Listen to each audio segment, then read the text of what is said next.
Indonesia dikelilingi oleh beberapa zona megatrust yang menyimpan energi besar. Zona megatrust adalah pertemuan lempeng Indo-Australia dan Eurasia di bawah Pulau Jawa yang berpotensi menimbulkan aktivitas kegempaan relatif tinggi. Pertemuan lempeng tersebut berada pada suatu zona patahan yang cukup panjang, yaitu zona subduksi yang menjadi sumber gempa megatrust. Adapun gempa megatrust adalah gempa yang terjadi pada bidang patahan yang sangat besar di kedalaman kurang dari 50 km. Di Indonesia, potensi gempa megatrust bukanlah ancaman baru. Zona yang menjadi sumber gempa ini sudah ada sejak jutaan tahun lalu, yakni saat terbentuknya rangkaian busur kepulauan Indonesia. Lantas, di mana saja peta zona gempa megatrust di Indonesia? Menurut BMKG, terdapat 13 titik zona gempa megatrust di Indonesia yang berada pada 6 zona subduksi aktif. Seluruh titik gempa itu tersebar dari Pulau Sumatera, Jawa, Bali, Nusa Tenggara, Kalimantan, Sulawesi, hingga Papua.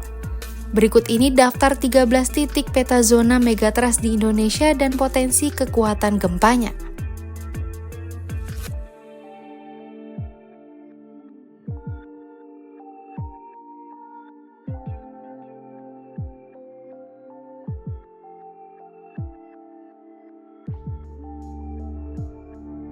Menurut data BMKG, segmen megatrust di Selat Sunda terakhir kali melepaskan gempa besar pada 1757. Sementara itu, segmen Mentawai Siberut belum aktif sejak gempa 1797. Kondisi ini disebut sebagai seismic gap, yakni wilayah yang secara geologis menyimpan potensi besar lantaran lama tidak melepaskan energi. Meski belum terjadi, potensi itu nyata sehingga patut diwaspadai. Peneliti ahli Madya Pusat Riset Kebumian dan Geohazard BRIN, Purna Sulastia Putra mengatakan guncangan gempa megatrust dapat dirasakan hampir di semua wilayah di Pulau Jawa. Aktivitas kegempaan ini juga bisa menyebabkan gelombang tsunami besar di seluruh pantai selatan Jawa. Jejak tsunami yang terjadi di pantai selatan Banten hingga pantai selatan Pacitan membuktikan bahwa gelombang besar pernah menyapu wilayah tersebut. Peristiwa ini menunjukkan bahwa zaman dulu telah terjadi gempa dengan kekuatan besar, yaitu sekitar magnitudo 9.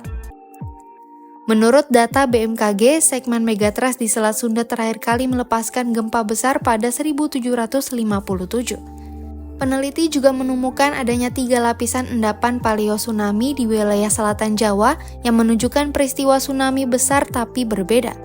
Berdasarkan radiokarbon dating, waktu kejadian tsunami besar itu diperkirakan sekitar 1.800 tahun lalu, 1.000 tahun lalu, dan 400 tahun lalu.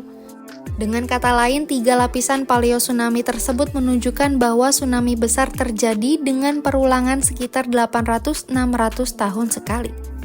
Purna menghitung jika kejadian tsunami besar terakhir adalah sekitar 400 tahun yang lalu, kemungkinan terjadi kembali adalah 200 hingga 400 tahun yang akan datang. Sayangnya hingga saat ini belum ada teknologi yang mampu memprediksi kapan gempa bakal terjadi. Lantaran tidak pasti, BMKG mengatakan bahwa gempa megatrust hanya menunggu waktu. Istilah itu digunakan sebagai bentuk kewaspadaan berdasarkan atau sejarah dan geologi yang menyatakan bahwa zona megatrust sudah lama tidak melepaskan energi. Meski demikian, BMKG menghimbau kepada masyarakat untuk tidak panik. Berikut adalah mitigasi bencana yang bisa dilakukan mulai saat ini.